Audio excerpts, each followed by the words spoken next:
Hello students, कैसे हैं आप सब? होप सब अच्छे होंगे।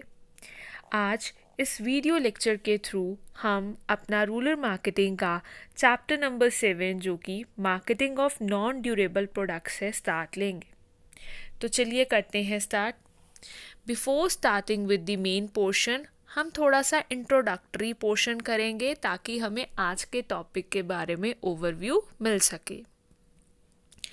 As we all know that कि जो रूरल इंडिया है वो फास्टली डेवलपिंग स्टेज पर है और अर्बन लाइफस्टाइल को वो डे बाय डे कैच करता जा रहा है। इट प्रोवाइड्स अपॉर्चुनिटी, जो रूरल इंडिया है उसके अंदर जो अपॉर्चुनिटीज़ हैं वो इंक्रीज़ होती जा रही हैं, जिसने क्या किया है, कंपनीज़ को इंसिस्ट किया है कि वो फास्ट मूविंग गुड्स जो कि एफएमसीजी गुड्स होते हैं और ड्यूरेबल गुड्स होते हैं उनको ज़्यादा से ज़्यादा मैन्युफैक्चर करें, क्योंकि जो डिमांड है रूरल इंडिया के अंदर वो डे बाय डे इंक्रीज़ होती जा रही है। नो डाउट जो रूरल इंडिया के अंदर कंपनीज़ हैं they are facing growth in double digit, but still they are facing intense competition, लेकिन इंटेंस कंपटीशन इंक्रीज़ होता ही जा रहा है। और वो जो इंटेंस कंपटीशन है वो उनको कहाँ से मिल रहा है? एमएनसी से मिल रहा है और लोकल मैन्युफैक्चर से मिल रहा है। इन सभी फैक्ट्स को ध्यान में रखते हुए जो मार्केटिंग मैनेजर्स हैं कंपनीज़ के, उन्हें कंज्यूमर प्रोडक्ट्स को आप कह लीजिए कि उन्हें एक परफेक्ट मार्केटिंग स्ट्रैटेजीज फॉर्मुलेट करनी पड़ेंगी, ठीक है, ताकि वो ज़्यादा लंबे समय तक रूरल इंडिया के अंदर सर्वाइवल और सक्सेस हासिल कर सके। तो आज का जो हमारा चैप्टर है वो यही है, जो marketing of non durable products है, नाम से ही स्पेसिफाई हो रहा है कि इस चैप्टर के अंदर क्या होगा। इस चैप्टर के अंदर फर्स्ट ऑफ ऑल आपको बाइफर्केशन दी गई है प्रोडक्ट्स की, कि रूरल इंडिया के अंदर किस तरह के प्रोडक्ट्स होते हैं। उसके बाद हमारे सिलेबस में है क्या, हमारे सिलेबस में है कि क्या स्ट्रैटेजीज़ कंपनीज फॉर्मुलेट करती हैं, कंपनीज क्या स्ट्रैटेजीज़ आप कह लीजिए परस्यू करती हैं रूरल इंडिया के अंदर अपने नॉन ड्यूरेबल प्रोडक्ट्स को सक्सेसफुल बनाने के लिए, तो वो हम स्टडी करेंगे। या आप कह लीजिए कि अगर एक कोई भी न्यू मार्केटियर है then he wants to enter the rural India, ठीक है, रूरल एरिया के अंदर वो जाना चाहता है ताकि अपना बिजनेस फ्लरिश कर सके। इन दैट पर्टिकुलर केस वो कौन कौन सी स्ट्रैटेजीज़ को फॉलो करेगा ताकि वो सक्सेसफुल पर्सन वहाँ पर बन सके, तो उसके बारे में हम क्या करेंगे, डिस्कस करेंगे। और ये जो आपका चैप्टर है वो 2 पार्ट्स में आएगा। फर्स्ट पार्ट में आज हम कवर क्या करेंगे कि कौन कौन से प्रोडक्ट्स होते हैं, और उसके बाद डिफरेंस हम कवर अप करेंगे ड्यूरेबल्स का और नॉन ड्यूरेबल प्रोडक्ट्स का। और जो सेकंड पोर्शन आएगा उस वीडियो के अंदर हम सारी की सारी मार्केटिंग स्ट्रैटेजीज करेंगे नॉन ड्यूरेबल की। क्लियर हो गया? तो चलिए करते हैं स्टार्ट। रूरल प्रोडक्ट्स को इन्होंने कैटेगराइज्ड किया गया है 4 पार्ट्स में, और वो 4 पार्ट्स कौन कौन से हैं? First one is FMCG goods, जिनको हम फास्ट मूविंग कंज्यूमर गुड्स भी बोलते हैं। दूसरे हैं हमारे पास कंज्यूमर ड्यूरेबल्स। तीसरा है हमारे पास एग्रीकल्चर प्रोडक्ट्स, और लास्ट इज़ सर्विसेज। तो we'll start with fast moving consumer goods. Fast moving consumer goods कौन से होते हैं? Fast moving consumer goods are non durable products. Non durable products हैं। ड्यूरेबल का मतलब क्या होता है? अगर आप डिक्शनरी मीनिंग ड्यूरेबल का सर्च आउट करोगे, it is connected with the life time, मतलब कि लाइफ के साथ कनेक्टेड है, मतलब कि टेन्योर के साथ कनेक्टेड है ये वर्ड। तो एफएमसीजी गुड्स कौन से हैं? नॉन ड्यूरेबल गुड्स, मतलब कि जो बहुत जल्दी क्या हो जाते हैं, कंज्यूम हो जाते हैं, ठीक है।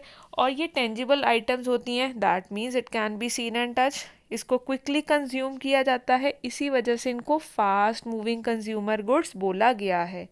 सिंगल यूज़ गुड होते हैं, ठीक है, और इनके क्या होते हैं, या फ्यू यूजेस ही होते हैं, ठीक है। एफएमसीजी को कंज्यूमेबल्स भी बोला जाता है। क्या बोला जाता है? फास्ट मूविंग कंज्यूमर गुड्स को कंज्यूमेबल्स भी बोला जाता है, which are consumed by the consumer, ठीक है, जिनको कौन कंज्यूम करता है? कंज्यूमर कंज्यूम करता है। टिपिकली सोल्ड इन, इनको किस में सोल्ड किया जाता है? पैकेज फॉर्म में होता है, ठीक है। और ये जर्नली क्या होते हैं? ब्रांडेड प्रोडक्ट्स होते हैं, ठीक है। FMCG use for personal purposes के लिए भी हम फास्ट मूविंग कंज्यूमर गुड्स को इस्तेमाल करते हैं। फैमिली पर्पसेस के लिए भी करते हैं, हाउस होल्ड यूज़ के लिए भी करते हैं। फर्दर जो FMCG गुड्स है they are categorized into 3 categories. वो कैटेगरीज कौन कौन सी हैं? First one is your convenience product, second one is your shopping products and third one is your speciality product. Fast moving consumer goods कितनी categories में categorized हैं? They are categorized into 3 parts. वो 3 parts कौन कौन से हैं? First one is your convenience goods, second one is your shopping products and last one is your speciality product. अगर बात की जाए कन्वीनियंस प्रोडक्ट्स की, कन्वीनियंस प्रोडक्ट्स कौन से होते हैं? जो बेसिक नीड्स वाले हमारे प्रोडक्ट्स होते हैं।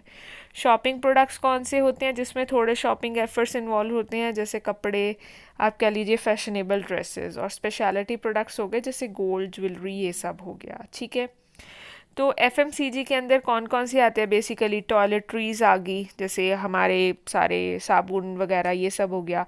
कॉस्मेटिक्स आ जाते हैं, फुटवेयर्स आ जाते हैं, बैटरीज आ गई, कन्फेक्शनरीज आ गई जैसे biscuits and all, T, coffee, spices, foods and beverages. ठीक है, जितने भी जूसेस एंड कोल्ड ड्रिंक्स वगैरह हैं ये सब हमारे फास्ट मूविंग कंज्यूमर गुड्स में आ जाते हैं। जैसे मैन्युफैक्चर हुए कम समय के अंदर ही ये बिक जाते हैं और इनको कंज्यूम कर लिया जाता है। ये होते हैं फास्ट मूविंग कंज्यूमर गुड।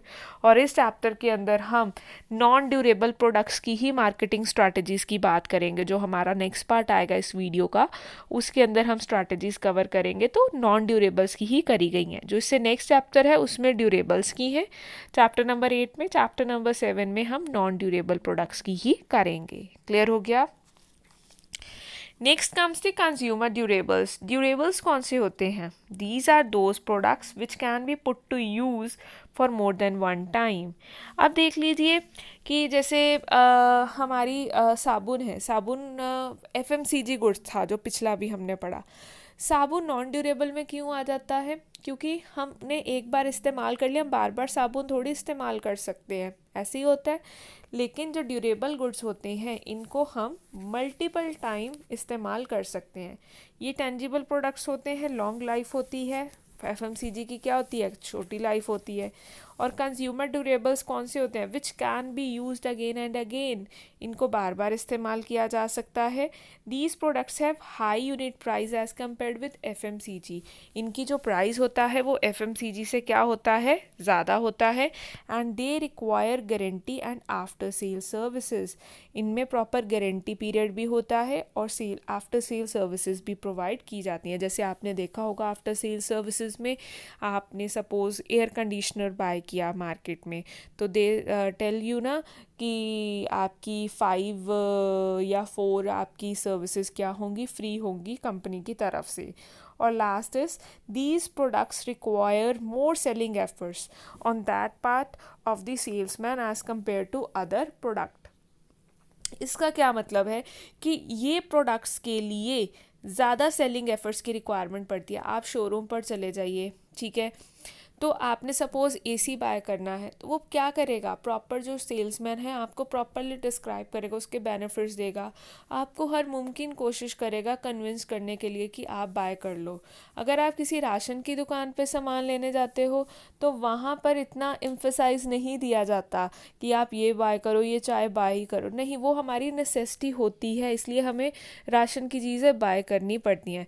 तो यहाँ से एक और डिफरेंस आ जाता है FMCG में और ड्यूरेबल्स में, कि ड्यूरेबल्स में सामान को बेचने के लिए एफर्ट्स की रिक्वायरमेंट ज़्यादा की जाती है दुकानदार सेल्समैन की तरफ से।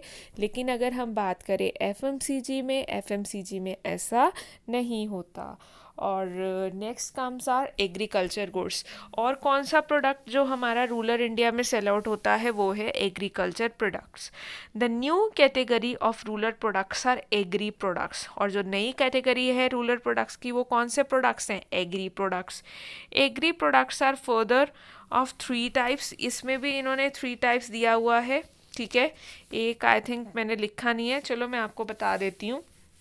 First one is agri outputs. Agri outputs में क्या क्या आ जाता है? इसके अंदर इंक्लूड्स होते हैं हमारे vegetables, fruits, food. Agri outputs का क्या मतलब है कि जो आउटपुट हमने जनरेट किया एग्रीकल्चर या खेती करके, वो हमारे क्या हो जाएंगे, एग्रीकल्चर आउटपुट। अब आपको पता है हम जब सीड्स को क्या करते हैं, सो करते हैं अब मिट्टी के अंदर, तो वेजिटेबल्स उगती हैं, फ्रूट्स उगते हैं, फूड, मतलब जो आउटपुट जनरेट किया आपने, ठीक है, वो आपका क्या आ जाएगा, एग्री आउटपुट्स। और इसके अंदर क्या क्या चीज़ें आएंगी, एग्री वेजिटेबल्स हो गया, फ्रूट्स हो गया, फूड हो गया, ऑयल सीड्स हो गया, शुगर केन हो गया, बैम्बूज हो गए, हर्बल्स हो गए, फूड वुड होगी, और टबैको हो गया। और second one is your agri inputs. Agri inputs में क्या आ जाते हैं, हमारे सीड्स हो गए, फर्टिलाइजर्स हो गए, पेस्टिसाइड्स हो गए, इंसेक्टिसाइड्स, क्योंकि सीड्स, फर्टिलाइजर्स, इंसेक्टिसाइड्स, पेस्टिसाइड्स का इस्तेमाल करके ही हम क्या करते हैं, आउटपुट प्रोड्यूस करते हैं। और एक थर्ड टाइप होती है जो मैंने यहाँ नहीं लिखी, ठीक है, बाय मिस्टेक वो रह गई है, तो एग्री इम्प्लीमेंट्स। एग्री इम्प्लीमेंट्स में क्या क्या आ जाते हैं, जो भी इन पूरे काम को करने के लिए आपकी हेल्प करते हैं। जैसे हो गए आपके पास ट्रैक्टर्स हो गए, जिनसे आप क्या करते हो, खेतों को जो वो करते हो, सींचते हो, ठीक है। और एग्रीकल्चर इक्विपमेंट्स हो गए, पंप सेट्स वगैरह हो गए, जिनसे आप क्या करते हो, वाटर वगैरह सप्लाई करते हो फील्ड्स के अंदर। तो वो सारे के सारे किसके अंदर आ जाते हैं, एग्री इम्प्लीमेंट्स में। तो दोबारा से मैं रिपीट कर रही हूँ, एग्रीकल्चर गुड्स फर्दर 3 पार्ट्स में कैटेगराइज्ड हैं। वो कैटेगराइजेशन क्या क्या है, first one is your agri outputs, second one is your agri inputs, and third one is your agri implements। क्या है, agri implements। और लास्ट जो कैटेगरी है वो है सर्विसेज की। As we all know that products are tangible on the counter part. अगर हम बात करें सर्विसेज की, तो सर्विसेज क्या होते हैं, इनटेंजिबल बेनिफिट्स या इनटेंजिबल बंडल ऑफ यूटिलिटीज़। तो सर्विसेज क्या है, वो एक्टिविटीज़ हैं, वो बेनिफिट्स हैं जो क्या करते हैं, रूरल कंज्यूमर्स को सेटिस्फेक्शन प्रोवाइड करते हैं। इनको हम स्टोर नहीं करते और ये पैरिशेबल होते हैं नेचर में, ठीक है। स्टोर कर, आपने कभी सुना आपने बैंक की सर्विस को स्टोर करके रखा हुआ है, आपने हेयर सैलून की सर्विस को स्टोर करके रखा हुआ है, नहीं, ये कभी भी स्टोर नहीं होती। और जैसे ही हम इनको अवेल करते हैं, ये उसी समय क्या हो जाती हैं, मतलब जैसे ही ये ओरिजिनेट हुई, हमें वो क्या करनी पड़ेंगे, इनको इस्तेमाल करना पड़ेगा। तो they are perishable in nature, its sales depends upon. और देख लीजिए, आप उस सैलून में जाना प्रेफर करेंगे जहाँ पर आपको अच्छी सर्विस मिली, आप उस रेस्टोरेंट की सर्विस को अवेल बार बार करेंगे जहाँ पर आपको क्विकली क्या मिला, फूड मिला as you ordered your food, ठीक है। तो सेल्स किसके ऊपर डिपेंड करती है कि सर्विस की क्वालिटी कैसी थी, गुडविल कैसी थी सर्विस प्रोवाइडर की, ठीक है। एग्जाम्पल्स क्या क्या हो गए आपके, बैंकिंग का हो गया, इंश्योरेंस फैसिलिटी हो गया, एजुकेशन की सर्विस हो गया, या हेल्थ केयर की सर्विस हो गया। Clear. Now we will be doing difference between consumer durables and non durables। Students, as we all know, durables में कौन से products आ जाएंगे, जैसे मैंने आपको एग्जाम्पल दिया था कि वो वाले प्रोडक्ट्स जिनकी लाइफ टाइम क्या होती है, लॉन्ग होती है, जैसे रेफ्रिजरेटर हो गया, टेलीविज़न हो गया, कार होगी, मोटरसाइकिल हो गई, ये सारे कंज्यूमर ड्यूरेबल्स में आ जाएंगे। और नॉन ड्यूरेबल्स में हमारे जैसे FMCG प्रोडक्ट्स हो गए, वो आ जाएंगे। अब हम ये बेसिस दिए हुए हैं, इन बेसिस पर डिफ्रेंसिएशन करेंगे। तो चलिए करते हैं start. First one is price के बेसिस पर इन्होंने कंज्यूमर और नॉन कंज्यूमर को क्या किया हुआ है, डिफ्रेंशिएट किया हुआ है। तो जो हमारे कंज्यूमर ड्यूरेबल्स होते हैं, इनके जो प्राइसेस होते हैं, जैसे टीवी वगैरह हो गया, इनका प्राइस क्या होगा, ज़्यादा होगा। और अगर आप टूथपेस्ट या साबुन की बात करें, इनका प्राइस क्या होगा, कम होगा। परचेज़ फ्रीक्वेंसी, अब आपको मालूम ही है कि जो टूथपेस्ट वगैरह है ये बहुत जल्दी क्या हो जाते हैं, ख़त्म हो जाते हैं, क्योंकि आप बहुत रेगुलरली इनको यूज़ करते हो, और इनकी लाइफ टाइम क्या होती है, कम होती है, क्योंकि एक्सपायरी डेट होती है। लेकिन अगर हम बात करें ड्यूरेबल्स की, तो टीवी वगैरह हम इतनी जल्दी परचेज़ नहीं करते, फिर भी एक टीवी अगर मिनिमम लाइफ देखे तो 5 to 7 ईयर्स निकल जाता है। तो इस वजह से जो परचेज़ फ्रिक्वेंसी है ड्यूरेबल्स की, वो कम है as compared with non durables. Perceived risk, perceived risk का क्या मतलब होता है कि जो रिस्क एसोसिएट है प्रोडक्ट के साथ। तो जो परसीव रिस्क है किसके केस में ज़्यादा होगा, कंज्यूमर ड्यूरेबल्स के केस में as compared with non durables के केस में। सर्चिंग टाइम, अब देख लीजिए, जब आप टीवी, फ्रिज, गाड़ी कुछ भी लेने जाते हैं तो आप डिफरेंट दुकानों पर घूमते हैं, आप 5 to 10 शॉप्स क्या करते हैं, विजिट करते हैं, उसके बाद ही क्या करते हैं, परचेज डिसीज़न लेते हैं कि हमें ये टीवी, गाड़ी या कुछ भी रेफ्रिजरेटर बाय करना चाहिए। लेकिन अगर बात की जाए टूथपेस्ट की, क्या टूथपेस्ट के लिए आप इतनी दुकानों पर घूमते हो, साबुन के लिए इतनी दुकानों पर घूमते हो? नहीं। जो सर्चिंग टाइम है ड्यूरेबल्स के केस में वो क्या है, ज़्यादा है, और नॉन ड्यूरेबल्स के केस में क्या है, कम है। Clear. Next is consumer behaviour. तो बिहेवियर जो है कंज्यूमर्स का कंज्यूमर ड्यूरेबल्स के केस में वो या तो कॉम्प्लेक्स है, ठीक है, कॉम्प्लेक्स सा होता है। लेकिन अगर हम बात करें नॉन ड्यूरेबल्स के केस में वो क्या होता है, हैबिचुअल होता है, ठीक है, मतलब कि उन्हें पता है कि ये चीज़ उन्हें ख़रीदनी है। लेकिन अगर बात की जाए कंज्यूमर बिहेवियर की ड्यूरेबल्स के केस में वो फ्लक्चुएट सा करता रहता है, ठीक है। Next is brand name. Brand name is जो कंज्यूमर ड्यूरेबल्स के केस में वो बहुत इंपॉर्टेंट है। जैसे आपने गाड़ी लेनी है तो आप ब्रांडेड ही गाड़ी, जैसे जो भी प्रेफरेबल ब्रांड होगा उसी की लेना पसंद करेंगे। टीवी है, आपको पता ही है कि नॉन ब्रांडेड कंपनीज भी इलेक्ट्रॉनिक सामान अब बनाती हैं, बट आप प्रेफर करोगे कि नहीं हम ब्रांडेड ही लें क्योंकि उनके पास प्रॉपर वारंटी गारंटी पीरियड भी देते हैं, आफ्टर सेल सर्विसेज भी उनकी अच्छी होती हैं। तो आप प्रेफर करते हैं एलजी, सोनी या इस तरह की सैमसंग, इन कंपनीज के ही इलेक्ट्रॉनिक्स परचेज किए जाएं, ठीक है। लेकिन अगर हम बात करें एफएमसीजी प्रोडक्ट्स की, नो डाउट वो भी हमें प्रॉपर ब्रांडेड ही लोग लेना प्रेफर करते हैं, बट स्टिल ड्यूरेबल्स के कंपैरिजन में जो ब्रांड प्रेफरेंस है एफएमसीजी गुड्स की वो क्या है, कम है। डिस्प्ले, जो डिस्प्ले है वो बहुत इंपॉर्टेंट रोल प्ले करता है कंज्यूमर ड्यूरेबल्स के केस में। आपको मालूम ही है कि ड्यूरेबल्स जो गुड होते हैं वो महंगे होते हैं एफएमसीजी के केस के एफएमसीजी के मुकाबले, ठीक है, या एफएमसीजी के कंपैरिजन में। तो उसके लिए डिस्प्ले होना बड़ा ज़रूरी है। आप टीवी की शॉप पर जा रहे हो तो वहाँ पर आपने देखा होगा कि इलेक्ट्रॉनिक्स की शॉप में उन्होंने प्रॉपर कितने सारे टीवीज़ ऑन करके रखे होते हैं, ठीक है, जहाँ पर सब कुछ और प्रॉपर चल रहे होते हैं ताकि लोग अच्छे से देख पाएँ, अच्छे से जज कर पाएँ, अच्छे से फीचर्स को कंपेयर कर पाएँ, ठीक है। तो क्योंकि उनकी एक हाई कॉस्ट इन्वॉल्व होती है उस पर्टिकुलर गुड को परचेज़ करने के लिए। लेकिन अगर हम बात करें अपना एफएमसीजी की, क्या तुम इस केस में ऐसा करते हो?